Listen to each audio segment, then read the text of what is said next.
they've prepared really beautifully with Sure Thing Captain for this race. I think all along, even before this was a race we were going to make our decision in, they were actually coming to this anyway to go to the Stockade next week, and then this has come about as an opportunity. So I think as well, his prep looks perfect from the outside looking in.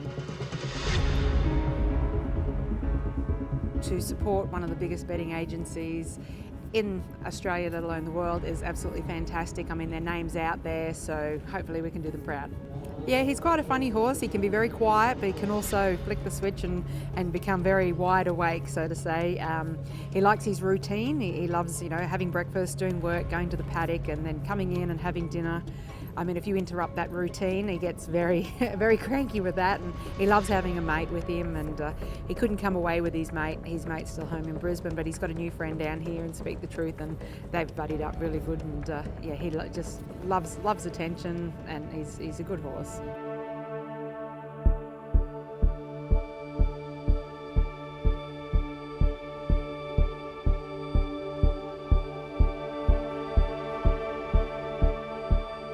Sure Thing Captain steals a march, goes for home. Doug's Platters trying to run a big race and flashing home dangerous with Whisperer's Secret, but it's Sure Thing Captain. We thought Captain Hammerhead would probably come up earlier and put some pressure on, but when he didn't come, it was probably game over then once we got away with the easy first quarter, because he's such a fast horse and he can run good sectionals. So it was probably perfectly scripted and perfectly run, and he went to expectations tonight. Well, we always say that it's my job to prepare the horse for the race, so to have Adam on board and every one of his starts except for one means that he knows the horse inside out, and he's been very helpful in preparing the horse for his whole career for a moment like this, teaching the horse manners and how to settle and how to be a racehorse. So having Adam stick with him throughout his career so far is a massive bonus for us.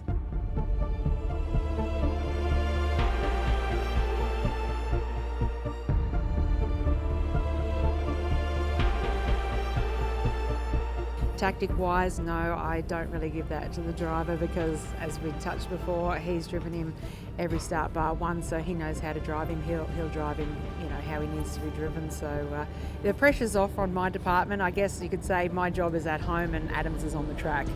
Okay, what goes through my mind? Well, that's probably shouldn't be said out loud, because I'm a bit of a stress head, so I like everything to be perfect. When things go perfectly, like tonight so far, it's been a perfect night. So when things like that, we sort of believe we're on a roll and everything, so we just try to keep that positive energy and have everything come along perfectly. But no, I sort of let the boys, they do a lot of the work gearing him up and looking after the horses and that at the races. I guess I'm off doing the interviews and all the fun bit, so they get their hands dirty and I just enjoy the night. Forget about the prize money part of it. To win a race like the Eureka that is so world renowned would be absolutely mind-blowing for myself, my family, I'm sure Adam and everyone else that has anything to do with this horse.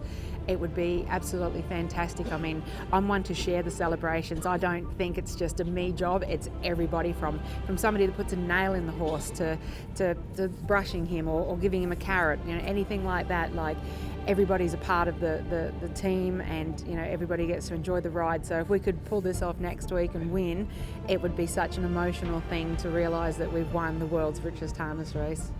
I've said in a few interviews before, for the last few weeks, I do believe he can win. And he'll be wearing the green and white very proudly, and we will do the best we possibly can. And yes, we'll be happy to share the win with TAB next week and the whole of the world that's watching. You win some, you lose more. For free and confidential support, call the number on the screen or visit the website.